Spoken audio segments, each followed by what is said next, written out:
Mathis, comme tous les soirs, tu rentrais et tu avais garé la voiture très loin. Comme tous les soirs, tu rentrais, tu avais garé la voiture très loin, loin de l'appartement. Et comme tous les soirs, tu rentrais avec la mallette de ton PC en main, avec un jeans noir, avec, avec ta veste en jeans noir et un t-shirt blanc. Ce soir-là, tu étais rentré et tu sentais mauvais. Tu sentais l'odeur des poubelles. Tu m'as regardé et je t'ai posé la question. Je t'ai posé la question en te demandant pourquoi tu sens comme ça. Tu m'as répondu. Je suis passé par les, je suis passé par les petites ruelles. Je t'ai pris par le bras, vite fait, nous sommes allés dans la chambre. Je t'ai demandé d'attendre et je t'ai apporté une boîte. Une boîte à chaussures de notre marque. Une boîte à chaussures de notre marque à nous, qu'on a fabriquée tous les deux. Et je t'ai dit, tiens, ouvre-la. Tu m'as regardé bizarrement et tu as dit, mais enfin, c'est une boîte à chaussures de notre marque, je sais à quoi les chaussures vont ressembler. Je t'ai dit, ouvre-les, ouvre-les, je les ai fait pour toi. Là, tu m'as regardé en inclinant la tête et tu as dit, ah, d'accord. Tu l'as ouverte, et tu as vu des chaussures noires en daim. Je les avais dessinées pour toi. C'était des chaussures noires en daim avec un élastique noir et une semelle noire aussi. Elles étaient complètement noires. Comme c'était ta couleur préférée, et qu'elles étaient complètement noires, je me suis dit qu'elles allaient te plaire. Je les ai dessinées pour toi, fabriquées pour toi. J'ai été chez un fabricant de daim, un fabricant de cuir, un fabricant de semelles de chaussures et d'intérieurs de chaussures. Et je lui ai dit de faire exactement ce que je lui avais montré. Je lui ai dit de faire exactement ce que je lui avais montré sur le pilote. Le pilote justement des chaussures. J'avais fait un pilote, j'avais fait un plan et je lui avais montré. Pendant des jours, dans ton dos, je travaillais en secret, jusqu'à ce qu'aujourd'hui, je te montre ces chaussures pour de vrai. Tu les avais en main, tu les touchais, et tu m'as regardé, et tu as dit, elles sont magnifiques. Je me suis mis à côté de toi, et je t'ai demandé de m'embrasser. Tu m'as embrassé, tu m'as embrassé, et tu m'as dit merci. Tu t'es empressé de les mettre, et tu as enlevé tes chaussures. Tu as enlevé tes chaussures, tu t'es empressé de les mettre, tu as mis tes chaussures en dessous du lit, et tu m'as regardé. Quand tu t'es empressé de les mettre, tu m'as regardé, et tu as dit, aïe! Là, je t'ai regardé avec un sourire et tu m'as dit, quoi? Je me suis fait mal, il y a quelque chose à l'intérieur. J'ai mis ma main sur ton épaule et j'ai dit, mets-y ta main. Tu t'es alors appuyé un peu plus en arrière sur le lit et tu as plongé ta main dans la chaussure. Dans la chaussure que tu avais essayé, tu as plongé ta main dedans. Tu as regardé et tu en as ressorti un petit écrin noir. Tu en as ressorti un petit écrin noir et tu m'as regardé avec des yeux brillants. Quand tu m'as regardé avec des yeux brillants, tu avais compris. Tu avais compris ce qui se passait. Moi, j'avais déjà compris. C'est moi qui avais tout organisé. J'ai fermé la porte. J'ai été fermer la porte. J'ai éteint le lustre. Et j'ai allumé les lumières tamisées qu'il y avait dans la chambre. Les petites lumières qu'il y avait qu'il y avait par terre. Qu'il y avait par terre au bord des murs.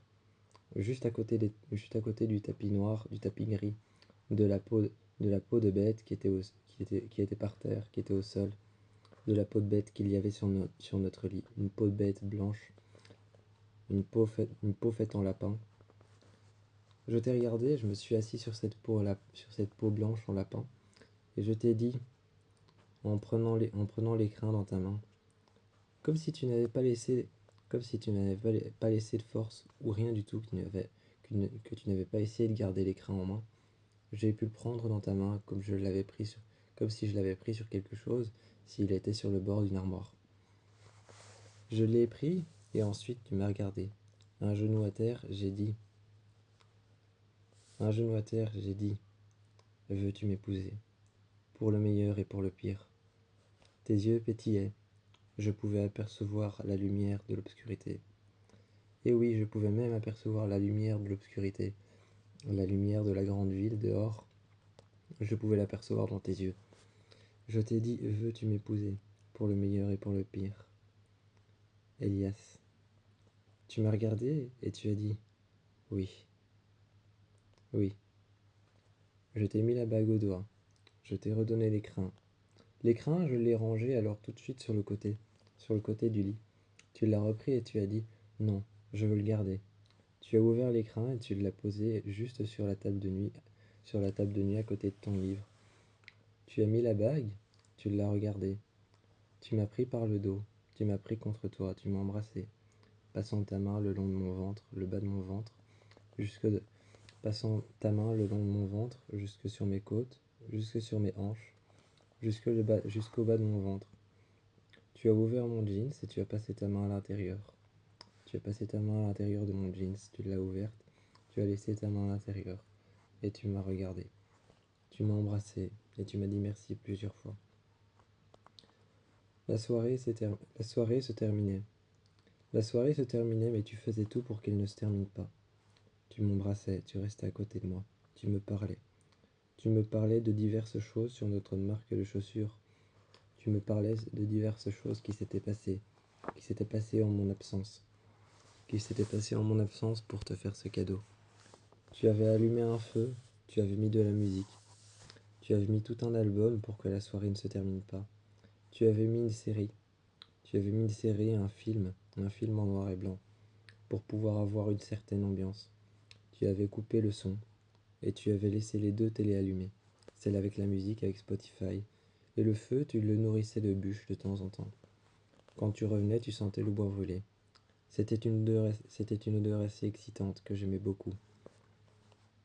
Tu as retiré tes vêtements un moment, et j'ai dit non, garde-les. J'aime bien cette odeur de bois brûlé. Tu les as quand même retirés, tu as mis d'autres vêtements qui cette fois-ci sentaient la lessive. Finalement, ton corps sentait quand même le bois brûlé. Donc en les retirant, j'ai retiré ton t-shirt. Torse nu à côté de moi, tu sentais le bois brûlé. J'aimais beaucoup ça, et je t'ai gardé près de moi. J'ai fini par m'endormir dans tes bras. Après ce cadeau que je t'avais fait, je me sentais satisfait, léger, comme si un poids avait disparu, qu'il s'était envolé.